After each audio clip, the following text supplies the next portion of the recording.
नमस्कार। आज हम लेसन प्लान यानी पाठ योजना को देखेंगे।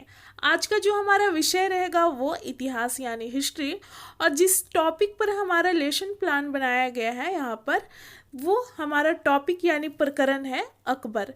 तो ये सारा लेसन प्लान अकबर के बारे में बनाया गया है। तो लेसन प्लान यानी पाठ योजना बनाना जब भी स्टार्ट करते हैं अपने कॉपी या रजिस्टर के लेफ्ट यानी बाएं पेज से स्टार्ट करते हैं।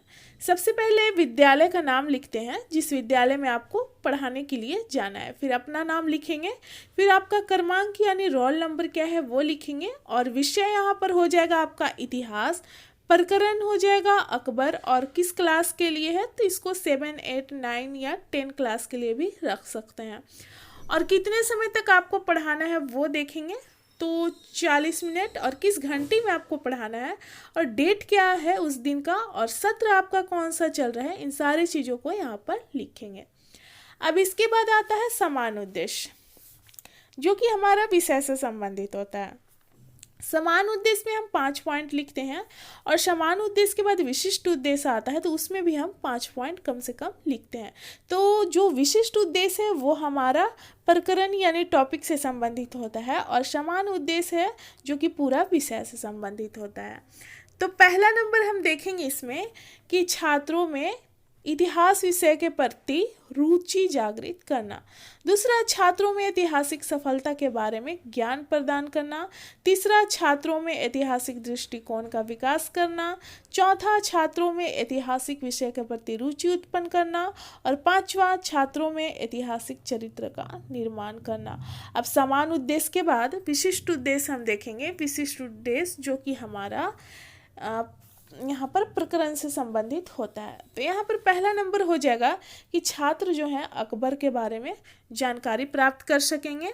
दूसरा, कि छात्र जो हैं अकबर तथा उसके कार्यों को यानी कि अकबर द्वारा जो भी कार्य किए गए हैं उसको समझकर उसकी व्याख्या कर सकेंगे। छात्र अकबर से संबंधित तथ्यों को निबंधात्मक यानी निबंध रूप में लिख सकेंगे।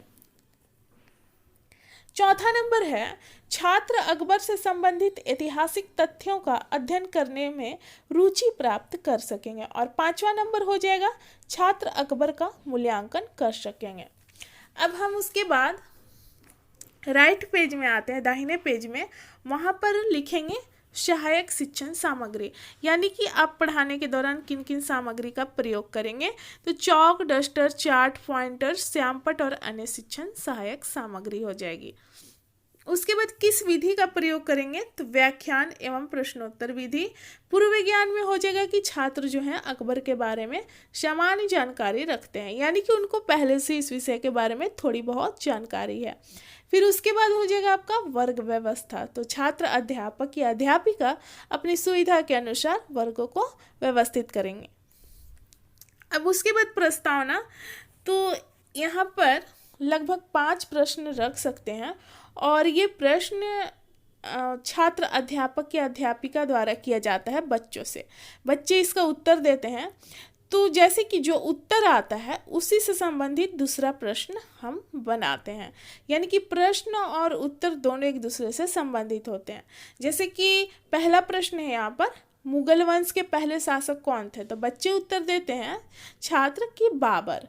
अब बाबर जैसे आया तो उसी से संबंधित दूसरा प्रश्न यहाँ पर बनेगा कि बाबर का बेटा कौन था, तो छात्रों के द्वारा उत्तर आता है हुमायूं। अब तीसरा प्रश्न है, जैसे कि हुमायूं वहाँ पर है, तो हुमायूं से प्रश्न बनेगा कि हुमायूं की मृत्यु कब हुई थी, तो 1556 ईस्वी में। और चौथा प्रश्न है कि 1556 ईस्वी के पश्चात मुगल साम्राज्य का शासक कौन बना, तो अकबर बना। और पांचवा प्रश्न जो ऐसे कि अकबर यहाँ पर आया उत्तर, तो अकबर के बारे में आप क्या जानते हैं, छात्र अध्यापिका पूछती हैं बच्चों से। तो यहाँ पर बच्चे उत्तर नहीं दे पाते हैं, इसलिए हम क्या लिख देंगे, समस्यात्मक।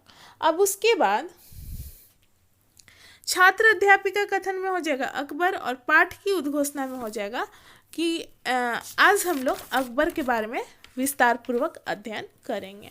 अब उसके बाद हम अगले पेज में आते हैं, जिसमें कि दोनों साइड का पेज हम यूज करेंगे और 4 कॉलम बनाएंगे, जिसे प्रस्तुतिकरण के नाम से जाना जाता है।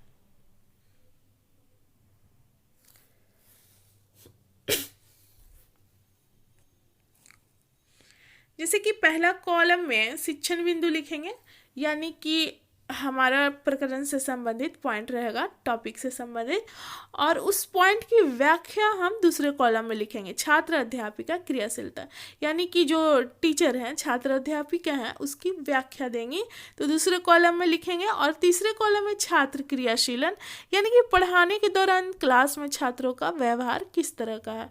और श्यामपटकारी, यानी कि आप पढ़ाने के दौरान ब्लैक बोर्ड यूज करते हैं तो बच्चों को किस तरह से शॉर्ट तरीके से आप समझाते हैं, तो उस सारी चीज को यहाँ पर लिखेंगे। तो सबसे पहले अकबर का जीवन परिचय देखेंगे। अकबर का जन्म 15 अक्टूबर 1542 ईस्वी को अमरकोट के राजा विशाल के महल में हुआ था। अकबर के पिता का नाम हुमायूं और माता का नाम हमीदा बानो बेगम था। क्योंकि अकबर का जो जन्म है अमरकोट के राजा के यहाँ इसलिए हुआ था क्योंकि उस समय हुमायूं युद्ध में पराजित हो गया था और इधर उधर भागे चल रहे थे, तो इसलिए अकबर को, यानी कि जब हमीदा बानो इनकी माता का नाम है, वो गर्भवती थी, तभी हुमायूं उनको अमरकोट के राजा विशाल के यहाँ छोड़ के जाते हैं और अकबर का वहीं पर जन्म होता है। अकबर का पूरा नाम जलालुद्दीन मोहम्मद अकबर था। 1556 में जब हुमायूं की मृत्यु हुई तब अकबर पंजाब का सूबेदार था। कम उम्र में ही इनको सूबेदार बना दिया गया था। इसके पश्चात 14 फरवरी 1556 को पंजाब के कालानौर में मिर्जा अब्दुल कासिम ने अकबर का राज्याभिषेक कराया, क्योंकि हुमायूं की मृत्यु हो गई थी 1556 में और राजा का रहना जरूरी था। राज्याभिषेक के समय अकबर कम उम्र के थे, छोटे थे, जिस कारण बैरम खान को अकबर का संरक्षक नियुक्त किया गया था। अब जैसे कि यहाँ पर व्याख्या दिया गया, तो इसी से संबंधित प्रश्न करेंगे छात्र अध्यापिका। जैसे कि जो व्याख्या दी है, तो प्रश्न है कि अकबर का जन्म कब हुआ था, तो बच्चे उत्तर देते हैं 15 अक्टूबर 1542 ईस्वी को। और छात्र क्रियाशीलन में आप देख सकते हैं कि छात्र जो है ध्यानपूर्वक कक्षा में छात्र अध्यापिका द्वारा पढ़ाए जा रहे कथनों को सुनेंगे। और श्यामपटकार में आप देख सकते हैं वही चीज, यानी कि जो व्याख्या दिया गया, तो जन्म हो जाएगा 15 अक्टूबर 1542, पिता हुमायूं, माता हमीदा बानो, और अकबर का जो पूरा नाम हुआ वो है जलालुद्दीन मोहम्मद अकबर। अब दूसरा टॉपिक हम देखेंगे शिक्षण बिंदु में, अकबर के प्रशासनिक कार्य क्या रहा।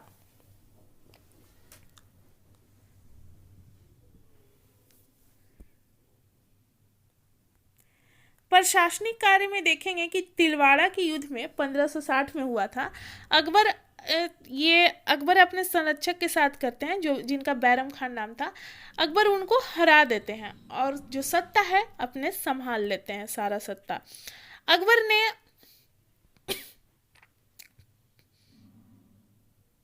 1562 में दास प्रथा का अंत किया, 63 में तीर्थ यात्रा कर का अंत किया और 64 में जजिया कर को भी हटा दिया इन्होंने।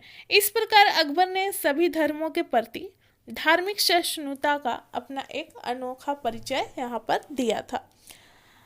अब देखेंगे इसी से संबंधित प्रश्न करती हैं छात्र अध्यापिका कि तिलवाड़ा के युद्ध में अकबर ने किसको हराया था, तो छात्रों के द्वारा उत्तर आता है अपने संरक्षक बैरम खान को। यहाँ पर देख सकते हैं छात्र क्रियाशीलन में कि छात्र जो है ध्यानपूर्वक कक्षा में छात्र अध्यापिका द्वारा पढ़ाए जा रहे कथनों को सुनेंगे। और यहाँ पर श्यामपटकार में देख सकते हैं अकबर के प्रशासनिक कार्य जो है वो है दास प्रथा का अंत, तीर्थ यात्रा एवं जजिया कर का अंत और धार्मिक सहिष्णुता जैसे इनके विचारों का समावेश था इनमें। अब हम अगले पेज पे आते हैं, जो कि तीसरा शिक्षण बिंदु हमारा रहेगा। और 4 शिक्षण बिंदु कम से कम रख सकते हैं। यहाँ पर भी दोनों साइड का पेज यूज करेंगे और 4 कॉलम बनाएंगे।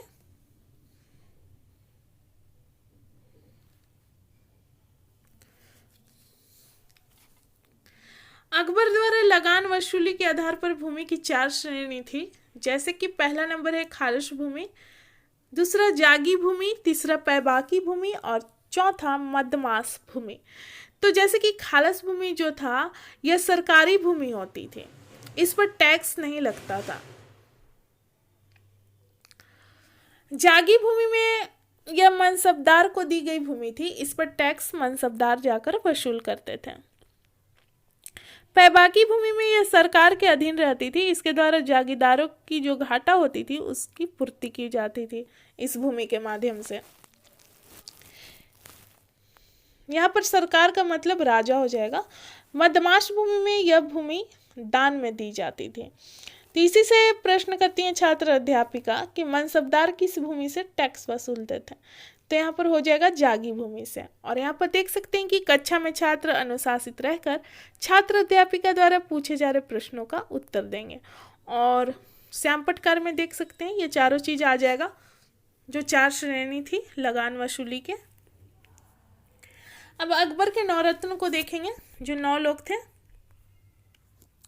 पहला बिरबल था, तो बिरबल जो थे अकबर के प्रधान सलाहकार थे, और तानसेन अकबर के संगीतकार थे। मान सिंह इन्होंने सर्वाधिक युद्ध का नेतृत्व किया था। टोडरमल भूमि तथा राजस्व सुधारक थे। फैजी थे, ये कवि के पद पर थे। अबुल फजल जो थे वो दीन इलाही धर्म के मुख्य पुरोहित थे। अकबर ने ये धर्म को स्टार्ट किया था, दीन इलाही धर्म को। अब्दुल रहीम खाने खाना यह अनुवाद विभाग के प्रधान थे। मुल्ला दो प्याजा ये प्रमुख व्यंगकार था, और हकीम हुकाम ये बावर्ची के पद पर थे। अब इसी से संबंधित प्रश्न करती हैं छात्र अध्यापिका बच्चों से कि अकबर के दरबार में प्रमुख संगीतकार कौन थे, तो छात्रों के द्वारा उत्तर आता है तानसेन। यहाँ पर भी देख सकते हैं श्याम पटकार में 9 रत्न जो थे 9 होते, पूरा नाम है यहाँ पर देखिए, बिरबल, तानसेन, मानसिंह, टोडरमल, अबुल फजल, फैजी, अब्दुल रहीम खाने खाना, और मुल्ला दो प्याजा और हकीम हुकाम। अब हम अगले पेज में आएंगे। अब मूल्यांकन प्रश्न है।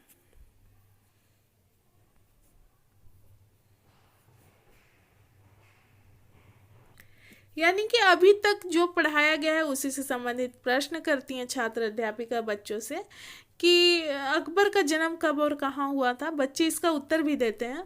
दूसरा, अकबर का पूरा नाम क्या था। तीसरा, अकबर के संरक्षक कौन थे। चौथा, दान में दी जाने वाली भूमि क्या कहलाती थी। और अकबर के 9 रत्न कौन कौन थे। अब मूल्यांकन के बाद पुनरावृत्ति, यानी कि जो पढ़ाया गया है उसको बच्चों के सामने एक बार दोहरा दिया जाता है।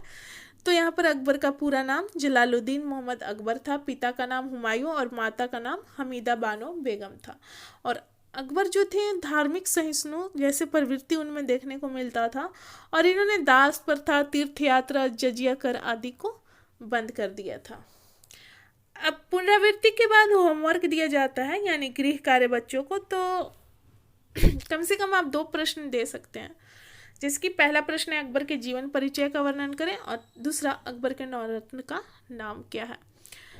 तो ये था हमारा हिस्ट्री का लेसन प्लान, और बाकी लेसन प्लान को आप आगे की वीडियो में देखेंगे, मैं जल्द ही लेकर आऊँगी।